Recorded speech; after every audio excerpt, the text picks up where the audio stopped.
What is up sa inyo mga kalapatids? Welcome back dito sa Prime Lock Pigeon Racing mga kalapatids, no? Magbibideo tayo today.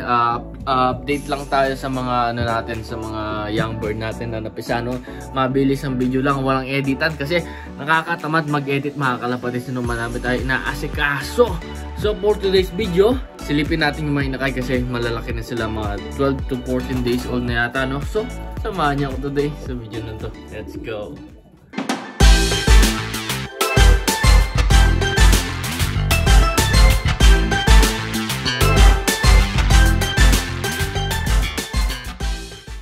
Ay, yung mga kalapatids, so nandito yung breeder section natin, no? So nagmas muna tayo para maging healthy tayo mga kalapatids, hindi tayo magkasakit sa lang. So ito yung breeder section natin na mabilisan na ngayon. So yung 20 natin breeder section, lahat ng main breeder natin nandito na. Tapos nandito yung mga payaya natin, no? Meron tayong 8 payaya. So umpisahan natin dito sa nagkakastahan, ayan, no? Pang 4th clutch na nila mga kalapatids yung ginagawa nilang yan kasi pinapadami natin sila. So yung first clutch nila, itong mga to nandito, pinayayan natin dito. So, tingnan natin na ito yung inakay nila mga kalapatids, itong dalawa.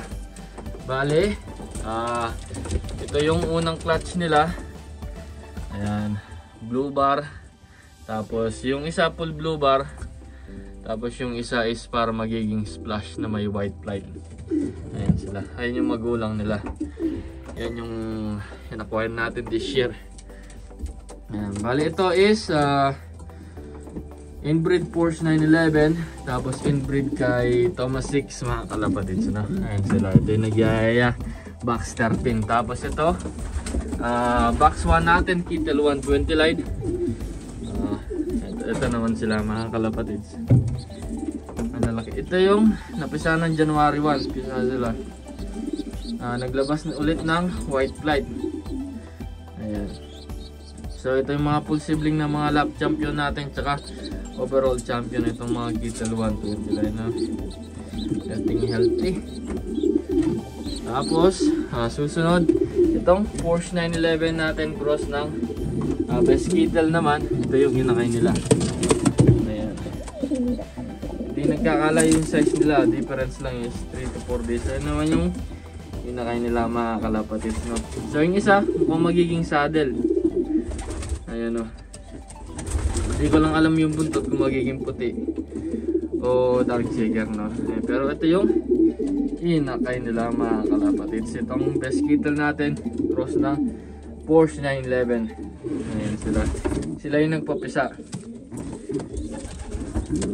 Balik na natin para move on tayo sa susunod. Ito naman is yung full brother ni Red Monkey GFL line. Tapos yung nanay ni Mirage 911. Ayan, yung first overall champion natin this year 2024.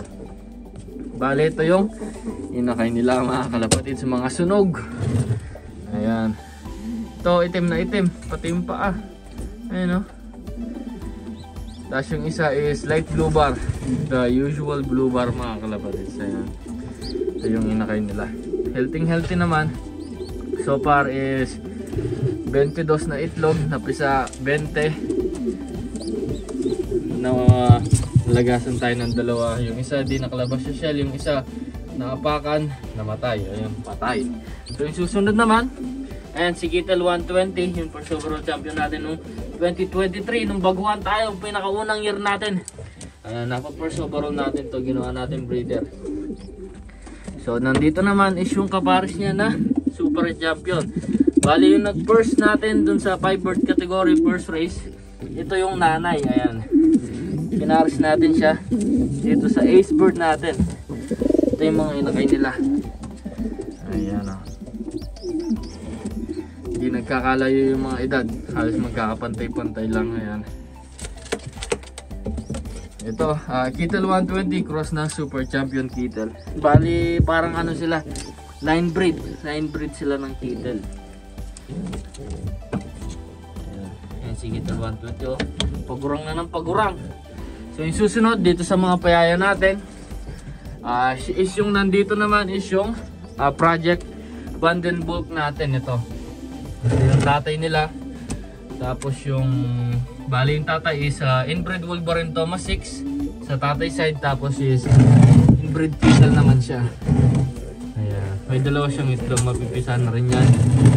And following weeks. Tapos ito yung nanay nila. Yung anak ng best Kettle Force natin. Ito may white fly. Yan yung nanay nila, no? Yung inakay nila mga kalapatids. Hindi sila nagmili. I think magiging ano to, parehong dark checker na o kaya blue checker na white flight. Parehong white flight na saddle. Ayan o. At least sana isa maging blue bar para magkaiba naman. Ayan. Ito yung hinakay nila. Ito yung tatay. Tapos ayun yung nanay, yung dark checker na white flight. Matibay yung dugo ng ano, ang best Kettle natin. Bali yung nanay nila is best Kettle Force. Ito yung magulang. Ayan. Tapos yung tatay naman ng mga to, ayan, yung bago nating breeder na favorite ni Bob, Dura. Itong 701 Kettle Wolverine Thomas 6. Ayan. So balik na natin sila dito sa nagyayaya.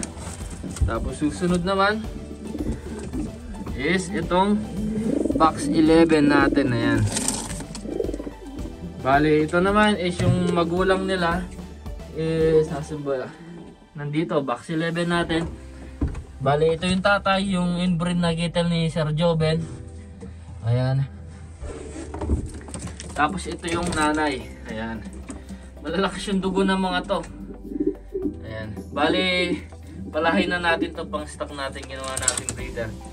Yan yung nanay nila, Thomas 6 Wolverine Koopman, cross ng Red Monkey, yung bloodline nito. Tapos ito naman yung tatay nila, inbred Kettle kay 763, which is father and daughter pairing, ay mother and son pairing naman. Ayan siya.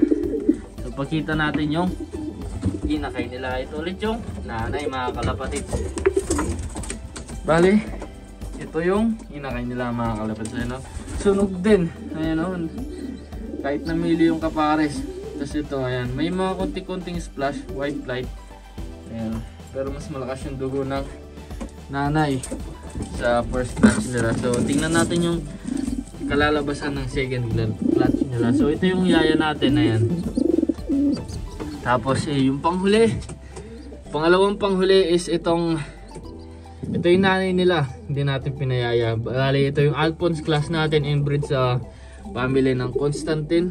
Tapos ito naman yung super champion Kettle natin. Ito yung naging kalabasan nila mga kalapatids. Yung isa naging white flight splash. Ayan. Naging nag-throwback siya dun sa lolo niya. Lolo niya is yung kay Boss Joven na blue checker splash na super champion, no. Ayan, si 8668. Kung yung alam niyo yung mga kalapatids, yung magkaiba yung mata niya. Ito yung anak niya. Ayan. Bali ito apo na niya. Ayan, no? Nag-throwback. Bali isisend natin to dun sa isang kalapatids natin, no. Ayan, no? Parang white flight mga kalapatids. Ayan, no? Dito din sa kabila. Tingnan natin kung magiging kamukha ng lolo niya. Pero ito yung mga magulang nila. Parehong blue checker. Walang white flight yan. Ito lang. May tuntok lang na puti. Yun lang yung pagka white flight niya. Tapos dito naman is yung anak nung special pairing natin na si, bali anak to ni Kettle 763. Bali ito si Kettle 763, yung foundation breeder ni Sir Joven. Ayan. Kettle niya mga kalabas. Nung pinaris natin siya dito sa Porsche 911, ito, nung pinaris natin siya dito, sinubukan lang natin isang clutch ko nung kalalabasan kasi gusto kong makita yung magiging kalalabasan nila ng pinakamagandang hen para sa pinakamagandang kak. Ito yung tatay niya, tatay nung nakay natin na ito. Ayan mga kalapatid. So yun yung tatay nila. Naging red checker. Palagi ko red checker to. Red checker o kaya mili. Itong isa. Tapos yung isa, tingin ko magiging blue bar na white flight. Ayan, white flight. Ayan sila. So ito is nanay nila is si 763 inbred Kittel.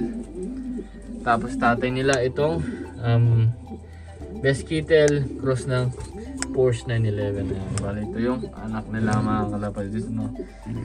Bali ngayon kapares nito is yung Thomas 6 yung original pairing niya talaga na gusto natin i-try. Pero sa ngayon, ito yung mga ano natin, yung mga inakay. Tapos yung last pakita natin maliliit pa, medyo nahuli sila mga kalapatids ng 4 or 6 days yata mga kalapatids. Pero ayan, ito, i-guess nyo kung anong magiging kulay nito. Sa palagay ko is magiging ano to, red checker. Ayan o, red checker na white flight. Ganda, ganda ng mga inakay nila o. Busog na busog. So yung pinaka-last is ito. Hindi ito mag-nestmate, bali itong maliit is anak nitong Kleindirt natin tsaka yung nanay ni Jollibee. Ayan sila. Napakan nila yung inakay, ayun namatay. Tapos yung pangalawa is yung box 2 natin nung pinaris natin siya dun sa 18591 ni Sir Joven. Napagpupisa tayo ng isa. Bali ito.